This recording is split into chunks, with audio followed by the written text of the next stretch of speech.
Gloire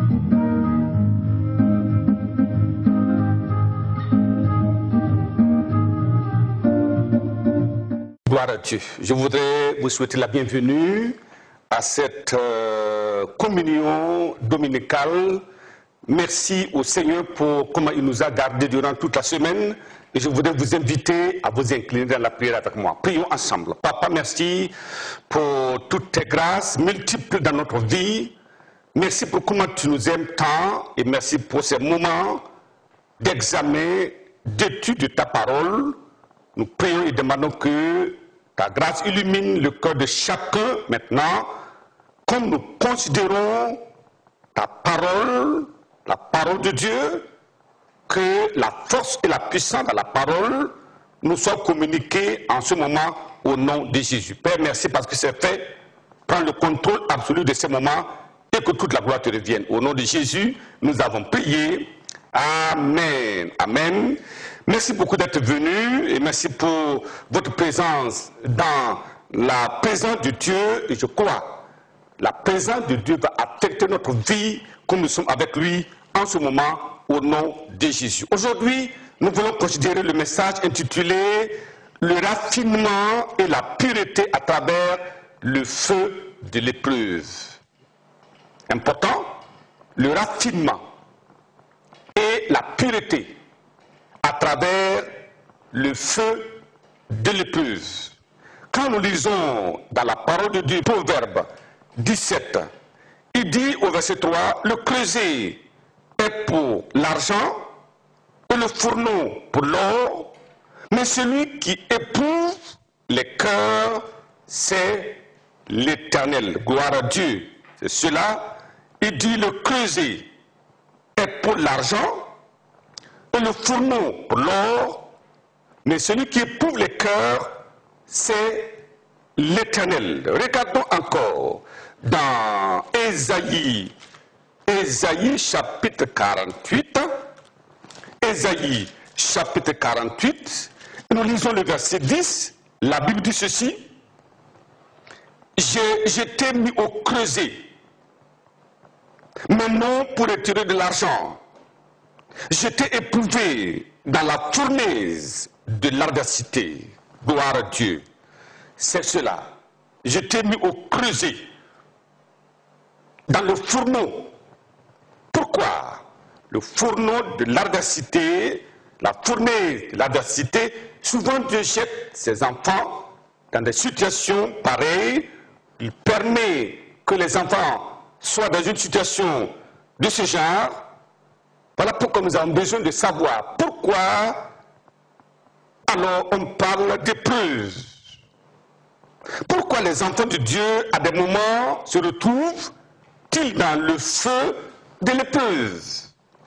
Le feu de l'épreuve représente des situations inconfortables, des souffrances atroces, une adversité bouleversante, une intimité traumatisante, une attaque incroyable venant de Satan, un silence du ciel malgré les prières prévalentes, on ne voit rien. Alors, beaucoup de personnes face à un tel feu perdent les pédales, se retrouvent dans la confusion et même dans le désespoir. Certains se retrouvent dans la frustration et quelquefois aussi dans la dépression. Est-ce là la bonne attitude? Non, certainement pas. C'est pour cela que nous voulons aujourd'hui considérer la parole de Dieu afin de recevoir un éclairage, une illumination du cœur et la force divine pour tenir, affronter, s'opposer et conquérir face aux épreuves de la vie.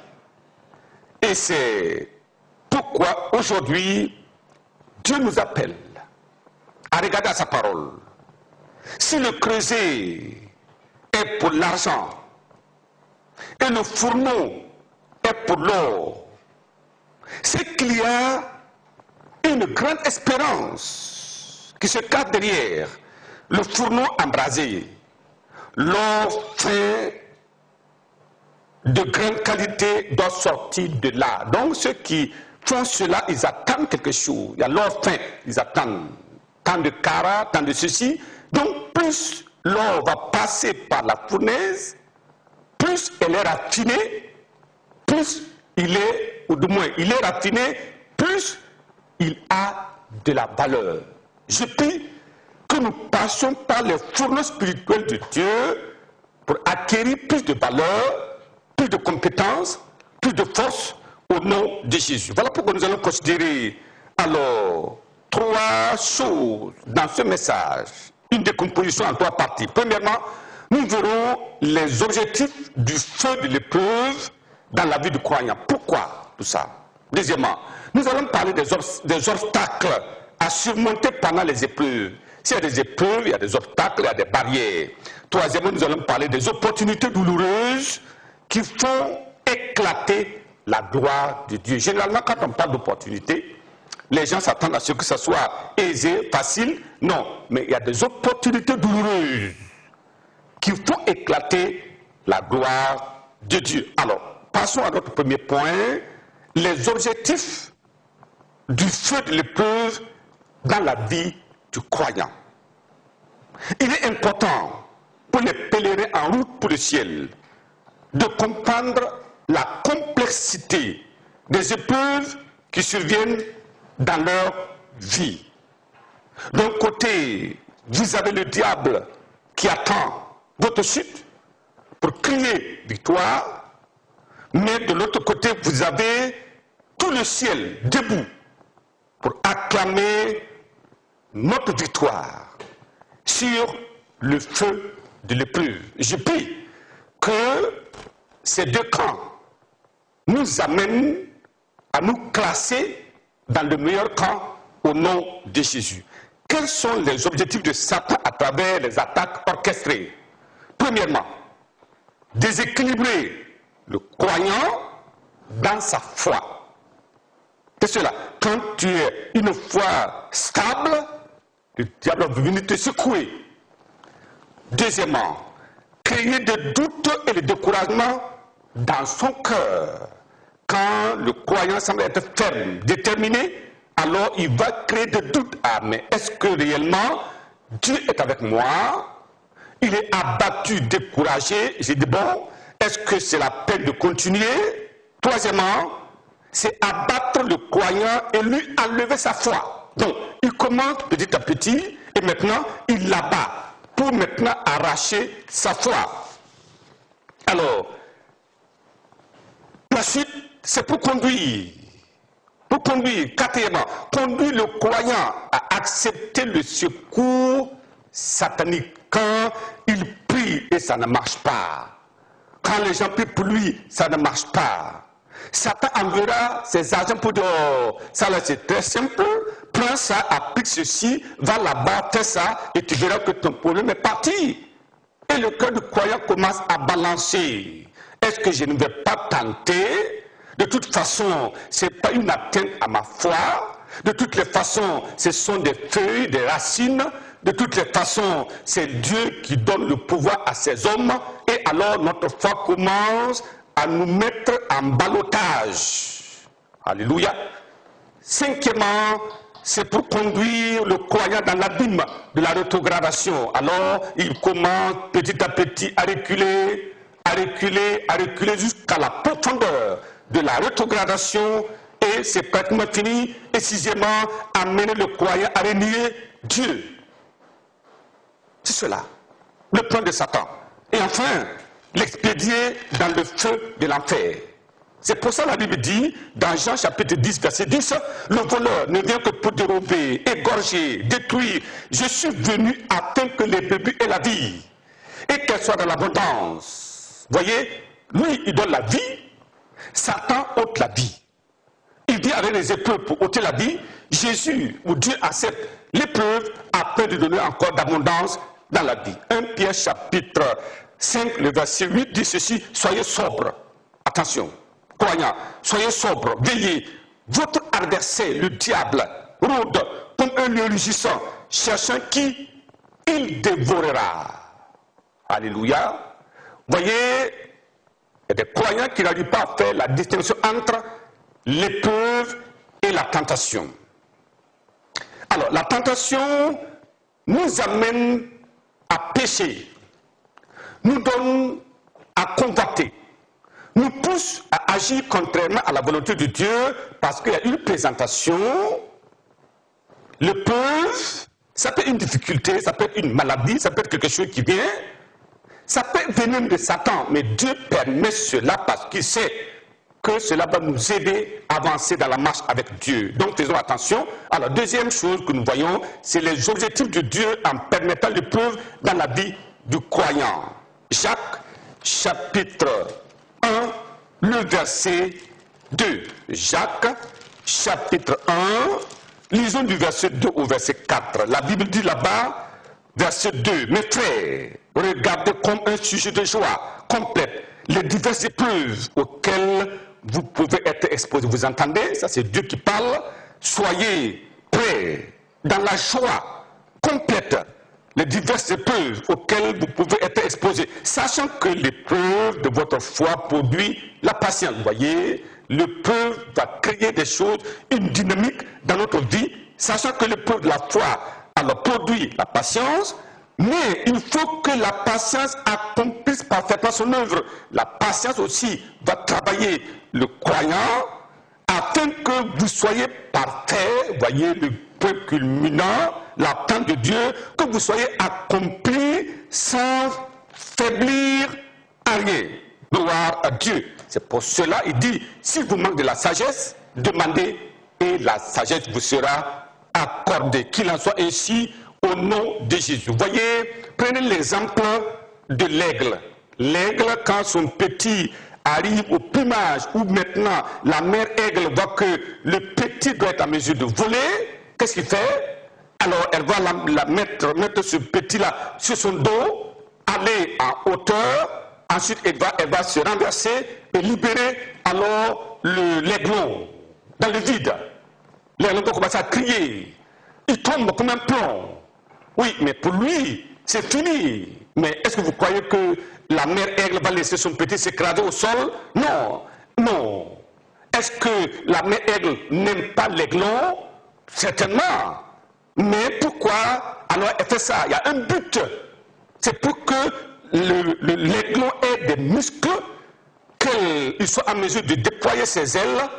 Mais vous voyez, à un moment donné, l'aiglon, quand le petit est en difficulté, vient se mettre en dessous et l'aiglon se pose sur le dos de sa mère aigle. Et l'exercice va continuer jusqu'à ce qu'à un jour là, quand il va lâcher l'aiglon, alors l'aiglon va fendre l'air et continuer. C'est comme ça exactement. Vous savez, les boxeurs, on ne va pas apprendre à boxer sur le ring. Non, on apprend comment boxer avant de monter sur le ring, sinon c'est un chaos. Dieu veut que nous puissions avoir des choses importantes avant que les combats rudes n'arrivent. Sans les épreuves, le croyant demeurera dans sa mollesse. Voyez, refusant de se battre, de combattre et de conquérir. Mais quelles sont les attentes de Dieu à travers les épreuves? Quand Dieu permet l'épreuve, qu'est-ce qu'il attend?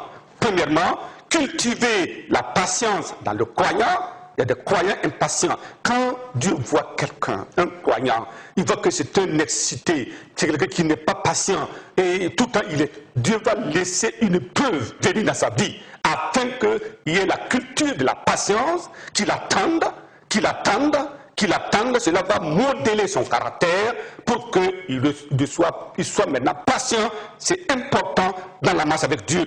Objectif suivant, c'est purifier et perfectionner le croyant. Dieu va laisser des choses venir afin de purger toute la conception, tout ce qui est dans la chair et qui domine. Dieu va écraser cela et l'extirper pour rendre le croyant pur et parfait.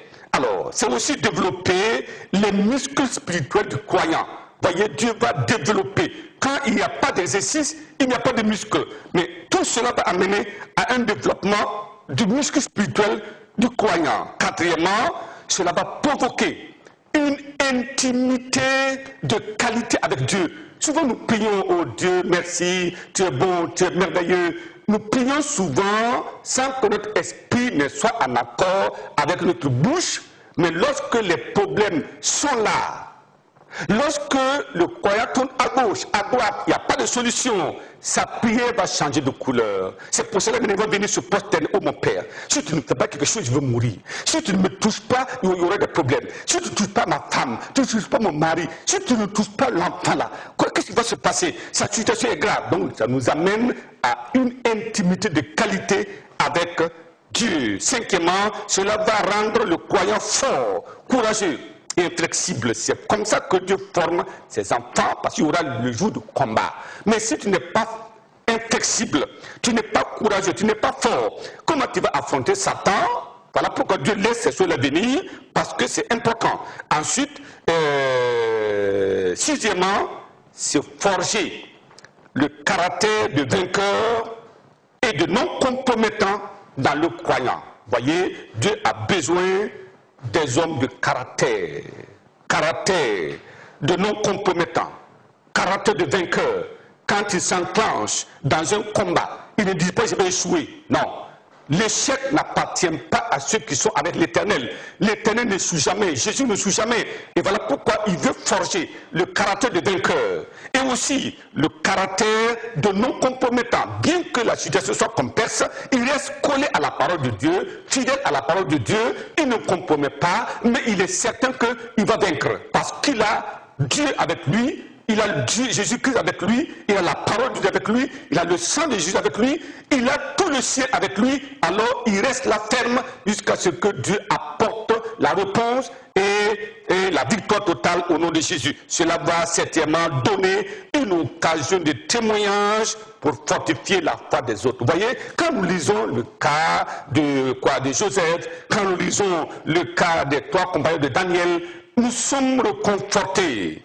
Comment quelqu'un peut tomber dans le feu et que le feu ne le brûle pas et qu'il marche comme cela, cela donne du tonus spirituel aux croyants pour dire mais si Dieu a pu faire ça, donc il peut régler ce problème. Les témoignages sont importants pour que les croyants avancent dans la foi. Alors voilà pourquoi nous allons aborder le deuxième point, les obstacles à surmonter pendant les épreuves. Lorsque les épreuves sont là, qu'est-ce que le croyant doit faire? Attention, il y a des obstacles à surmonter. Il y a des pièges à éviter.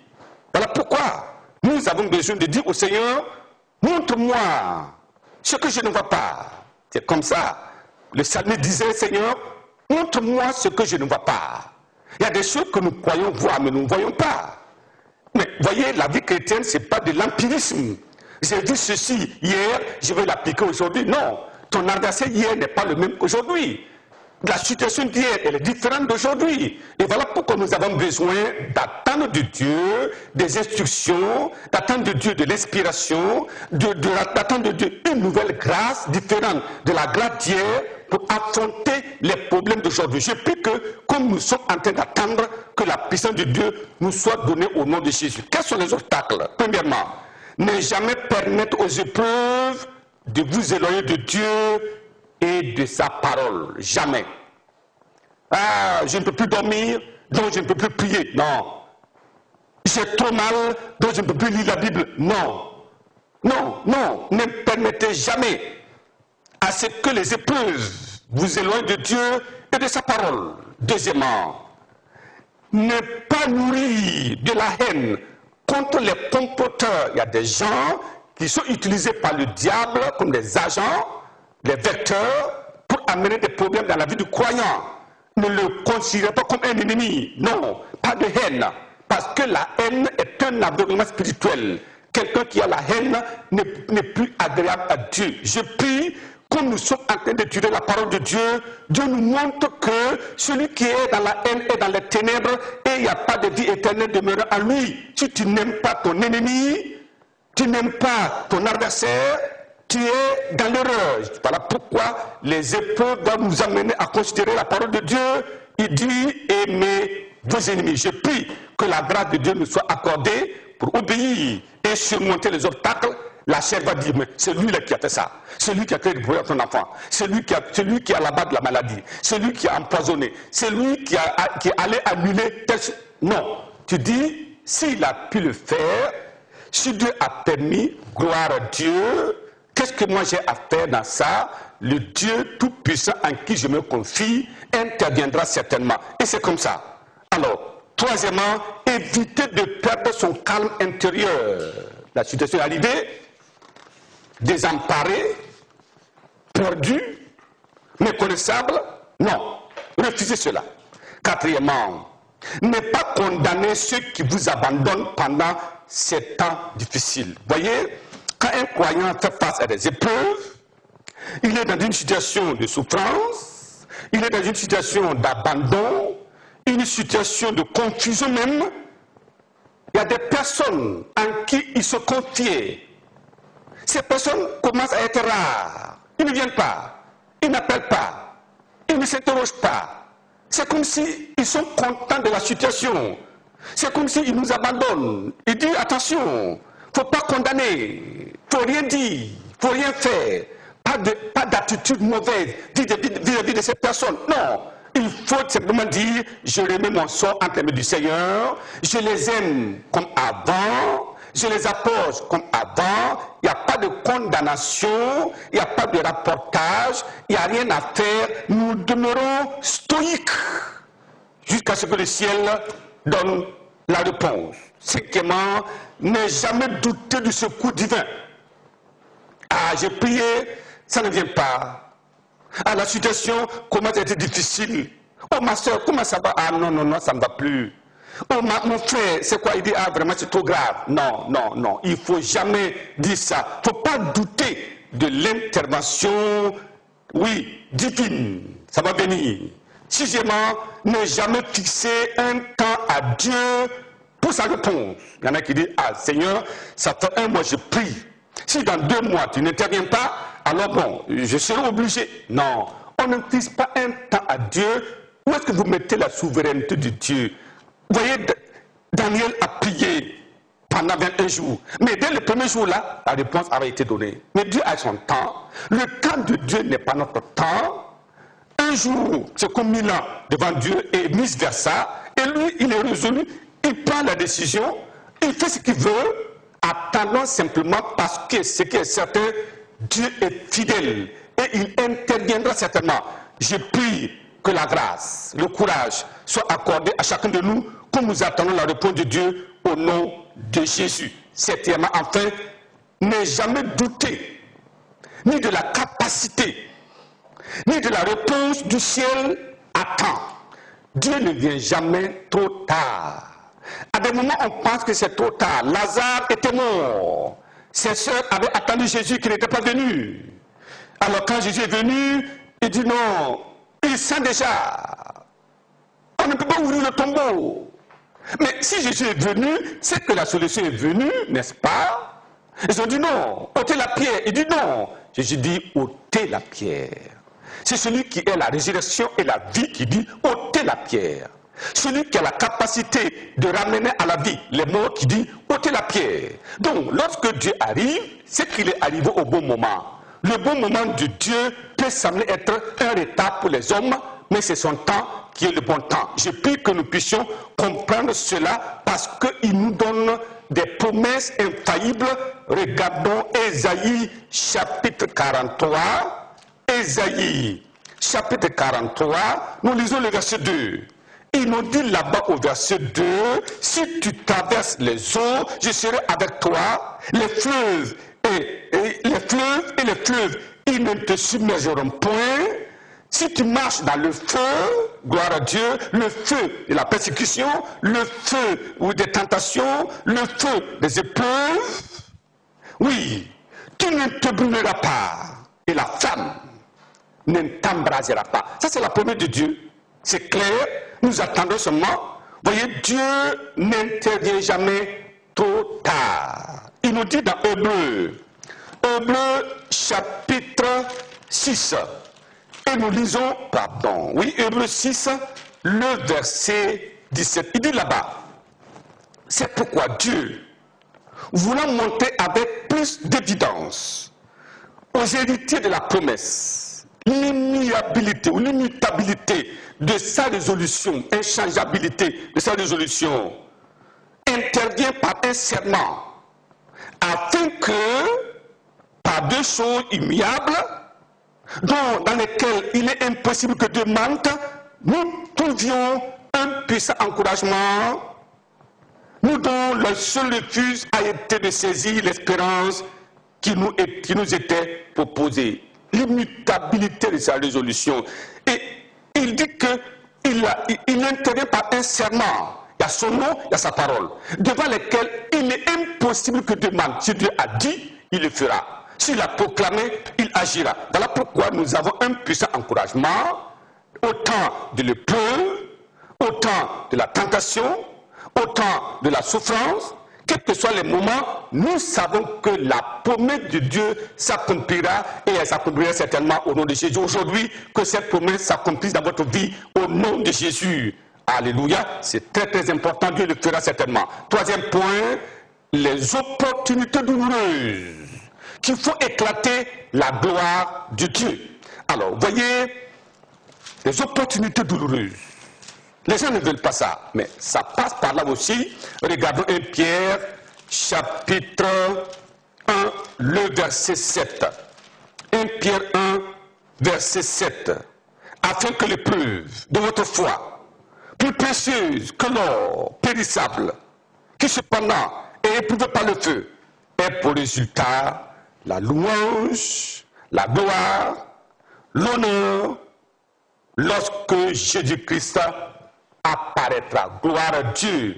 Je prie que le Seigneur nous donne la grâce de comprendre que l'épreuve a besoin de faire quelque chose à nous. Et nous devons comprendre que à le résultat de l'épreuve, du feu, ça sera quoi? La louange. Ça sera quoi? La gloire. Ça sera quoi? L'honneur.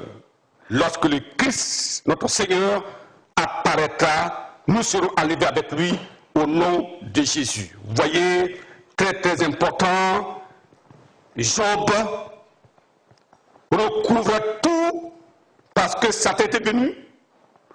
Tout ce qu'il avait comme richesse, les animaux et tout, parti, ses enfants, parti, sa santé, parti. Le diable a dit, touche-le, tu dis qu'il est intègre, touche-le seulement. Ça c'est une épreuve. Dieu a permis, Satan l'a touché, il a tout détruit, même sa santé, sa femme l'a abandonné, en disant, mais maudit Dieu est mort. Il arrive même que des personnes les plus proches de nous disent, qu'est-ce que tu attends comme ça? On te parle, tu n'écoutes pas, va faire ça, tu n'écoutes pas. Il faut dire, Dieu n'a pas encore dit son dernier mot. Gloire à Dieu. Et Dieu, quand il va dire son dernier mot, ça serait la louange, la gloire au nom de Jésus. Quand tout était perdu et Job est demeuré intègre, Dieu est apparu à Job, il est guéri et il lui a donné tout ce qu'il avait perdu. Job a dit maintenant, mon oreille avait entendu parler de toi, mais maintenant, mon œil t'a vu. La gloire quand Dieu intervient. Deuxième chose, Dieu ferma la gueule de lion et le roi décréta ceci. Daniel, chapitre 6, le verset 26, il dit, j'ordonne dans toute l'étendue de mon royaume qu'on ait de la crainte et de la frayeur pour le Dieu de Daniel. Pourquoi? Comploter. Ils étaient nombreux. Ils ont comploté contre Daniel. Et on l'a jeté dans la fosse au lion. Mais Dieu ferma la gueule des lions. Toute la nuit, Daniel a dormi certainement, tranquillement. Et le matin, le roi a crié, Daniel, oui, est-ce que ton Dieu que tu sers avec persévérance t'a-t-il délivré de la gueule des lions? Et Daniel cria là-bas, oh oui, oh roi, je prie que tous les comploteurs soient dans la confusion parce que notre Dieu est un Dieu grand, un Dieu puissant, un Dieu glorieux au nom de Jésus. Voilà pourquoi il a dit qu'on ait de la crainte et de la frayeur pour le Dieu de Daniel, car il est le Dieu vivant. Il subsiste éternellement. Son royaume ne sera jamais détruit et sa domination durera jusqu'à la fin. Voyez quelqu'un qui ne connaissait pas Dieu, quelqu'un qui n'est pas des enfants d'Israël, et le fait que le miracle a eu lieu, alors il a eu la révélation et il a dit que sa domination durera jusqu'à la fin. C'est clair, ça c'est la parole de Dieu. C'est lui qui délivre, qui sauve, qui opère des signes et des prodiges dans les cieux et sur la terre. C'est lui qui délivre, celui qui a délivré Daniel de la fosse au lion. Oh mon frère, ma soeur, chers amis, messieurs, mesdames, où sont les hommes de foi aujourd'hui? C'est la question qu'on se pose. Il n'y a pas de foi sans douleur. Non, jamais. Il n'y a pas de foi sans persécution. Jamais. Il n'y a pas de foi sans moquerie. Jamais. Il n'y a pas de foi sans souffrance. Jamais. Il n'y a pas de foi sans adversité. Jamais. Il n'y a pas de foi sans le coup de Satan. Satan se mettra en colère quand tu te lèveras pour manifester la foi au Dieu invincible. Satan va se lever pour dire arrêtons-le, traitons le mal. Non, reste tranquille. Le Dieu calme, souverain, capable, interviendra de manière implacable dans ta vie et dans ma vie au nom de Jésus. Dieu est à la recherche des hommes et des femmes pour les perfectionner et les équiper pour la bataille impitoyable en ces temps pareils. Êtes-vous candidat? Si oui, vous baissez la tête et nous allons prier. Commencez à dire au Seigneur, je ne savais pas que le feu de l'épreuve m'amène à la gloire, m'amène à une position élevée, m'amène à être vainqueur. Le feu de la persécution ou le feu de l'épreuve m'amène à une maturité spirituelle, à une purification. Le feu m'amène à être courageux, inflexible. Le feu m'amène à être un combattant invincible. Le feu m'amène à être non compromettant. Le feu de l'épreuve m'amène à avoir des muscles spirituels. Oh, pourquoi ne pas prier maintenant et dire Seigneur, merci parce que je sais que ta grâce est suffisante pour tenir dans l'épreuve jusqu'à la gloire au nom de Jésus-Christ. Prions le Seigneur ensemble maintenant. Êtes-vous prêts? Quand nous allons prier, Dieu entendra, Dieu exaucera au nom de Jésus. Papa, merci pour ta grâce suffisante. Ce jour-là, tu nous as parlé du feu de l'épreuve. Beaucoup d'enfants de Dieu sont dans des épreuves comme cela. Un manque, une infirmité, quelque chose dans leur vie qui les traumatise. Il dit, nous, Dieu, le Dieu de Jacob. Non, le Dieu de Jacob est invariant dans sa résolution. Il ne change pas, il a un temps seulement. Reste là tranquille, que l'épreuve apporte la patience et que la patience produit son effet afin que la perfection vienne dans ta vie. Dieu a besoin de te qualifier pour le ciel. Je prie que l'épreuve nous qualifie pour le ciel et que l'épreuve, une fois terminée, apporte la gloire de Dieu dans notre vie, dans l'église, dans la nation et partout au nom de Jésus-Christ. Éternel Dieu Tout-Puissant, nous savons que ces moments d'épreuve sont des moments de la manifestation de la puissance de Dieu. Je prie aujourd'hui, comme nous vivons le temps du coronavirus, je demande Seigneur que tes enfants restent stoïques et que la puissance de Dieu se déclenche pour détruire toute cette maladie dans les vies et que la délivrance s'opère depuis le ciel au nom de Jésus. Donne à tes enfants d'être calmes, sereins, parce que tu n'interviens pas tard, jamais. Ton temps c'est le bon, ton temps c'est le meilleur. Je prie que tu étonnes ton peuple par la démonstration de ta puissance dans chaque vie, dans chaque famille, dans la nation, au nom de Jésus. Père, merci parce que c'est fait, que toute la gloire te devienne. Au nom puissant de Jésus, nous avons prié. Amen. Que Dieu vous bénisse abondamment et bonne journée à vous.